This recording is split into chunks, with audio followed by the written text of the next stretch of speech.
Unilever sudah resmi mengeluarkan data laporan keuangan full year tahun 2022 di 9 Februari yang lalu. Tapi sejak saat itu hingga hari ini harga sahamnya semakin lama semakin turun. Kalau saya cek di sini penurunannya sudah hampir minus 10%. Dan ternyata laporan keuangan menunjukkan bahwa laba Unilever tahun 2022 itu mengalami penurunan daripada tahun sebelumnya. Nah, pertanyaannya adalah apakah kinerja Unilever di tahun 2022 itu jelek dengan laba ini yang turun? Menurut saya kinerja di Unilever di tahun 2022 itu sangat bagus. Ditunjukkan oleh data revenue atau pendapatan selama tahun 2022 yang sebesar 41 triliun. Sedangkan tahun 2021 hanya 39 triliun. Yang artinya revenue-nya saja sudah naik sebesar 5% dibandingkan tahun sebelumnya. Tapi pertanyaannya, kalau revenue naik, kenapa kok labanya turun? Dan apa sih kira-kira yang membuat labanya turun? Dan pertanyaan selanjutnya adalah, bagaimana prospek Unilever untuk kedepannya? Kira-kira saham ini masih menarik untuk dibuat investasi atau tidak? Kita akan bahas bersama-sama.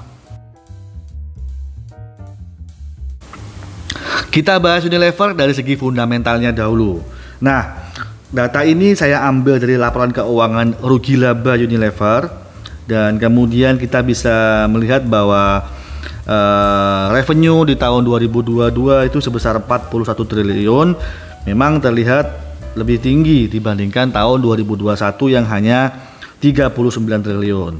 Tapi kalau kita bandingkan revenue tahun 2022 dengan tahun 2020 juga lebih besar tahun 2020. Kemudian kita bisa lihat di sini cost of goods sold di tahun 2022 itu naik dibandingkan 2 tahun sebelumnya, tahun 2021 dan tahun 2020. Kalau saya lihat di sini kenaikannya itu lumayan besar, yaitu sebesar 22 triliun. Kemudian kalau kita lihat biaya operasional atau operating expense tahun 2022 dibandingkan dengan tahun 2021 juga tidak terlalu naik besar.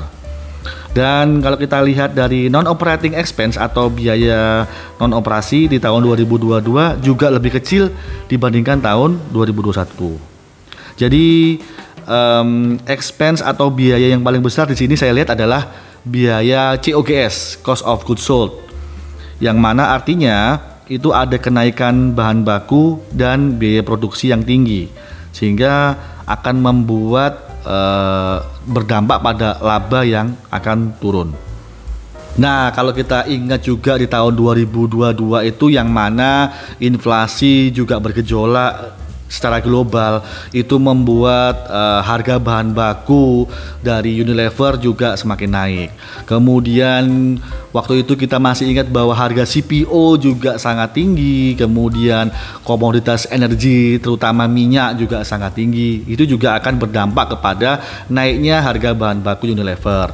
Kemudian konflik Ukraina dan Rusia yang mana membuat komoditas energi dan pangan itu semakin naik, itu juga berdampak ya, karena komoditas energi dan pangan misalnya terutama gandum itu juga naik, sehingga ini akan membuat biaya bahan baku dan juga biaya produksi dari Unilever itu naik. Jadi walaupun di sini ada kenaikan revenue di tahun 2022, tapi dikarenakan naiknya COGS maka akan berdampak kepada laba yang turun. Tetapi secara keseluruhan kinerja Unilever di tahun 2022 itu bisa dibilang bagus. Kemudian kalau kita lihat kinerja selama 5 tahunan di sini menunjukkan bahwa data revenue, net income, dan net profit margin dari tahun 2018 ke tahun 2022 itu semakin lama juga mengalami penurunan. Dan dikarenakan laba yang menurun, maka akan membuat EPS-nya turun. Kita bisa lihat di sini di laporan earning per share. Di sini kita bisa lihat di tahun 2019 ke tahun 2020 itu EPS-nya semakin lama semakin turun. Di tahun 2019 EPS sebesar 194, di tahun 2020 EPS sebesar 188, di tahun 2021 turun menjadi 151, dan di tahun 2022 semakin turun menjadi 141. Kemudian kalau kita lihat di laporan balance sheet atau neraca, bahwa hutangnya dari tahun ke tahun Unilever ini malah bertambah besar. Ini juga membuat DER atau rasio hutang terhadap ekuitasnya semakin lama semakin naik. Kalau kita lihat di sini DER di tahun 2022 itu sangat tinggi ya, mencapai 360%. Dan seharusnya untuk perusahaan yang bagus itu DER-nya harusnya kecil. Tetapi kenapa Unilever kok DER-nya besar?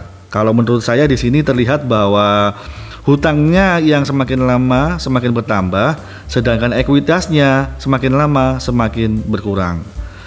Yang seharusnya perusahaan yang bagus itu seharusnya mempunyai ekuitas yang meningkat setiap tahunnya. Dan kenapa kalau ekuitas itu meningkat? Karena untuk melihat kinerja atau kesehatan dari perusahaan ini. Jadi kalau kita lihat di sini ekuitas Unilever itu semakin lama semakin turun, Anda bisa simpulkan perusahaan ini sedang sehat atau tidak. Nah, sekarang kita akan cek Unilever dari segi valuasinya. Saat ini harganya itu mahal atau turun atau murah sih? Kalau kita lihat itu PE saat ini berada di 32 kali.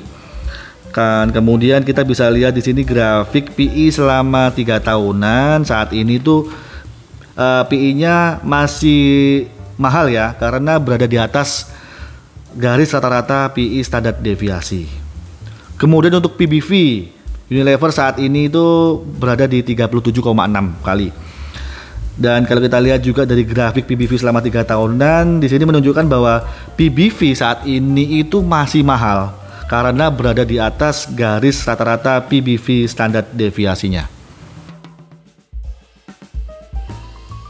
Sekarang kita akan bahas Unilever dari teknikalnya. Kalau kita lihat di sini grafik Unilever selama 5 tahun itu terlihat di fase downtrend yang sangat kuat, atau dia sedang mengalami channeling downtrend.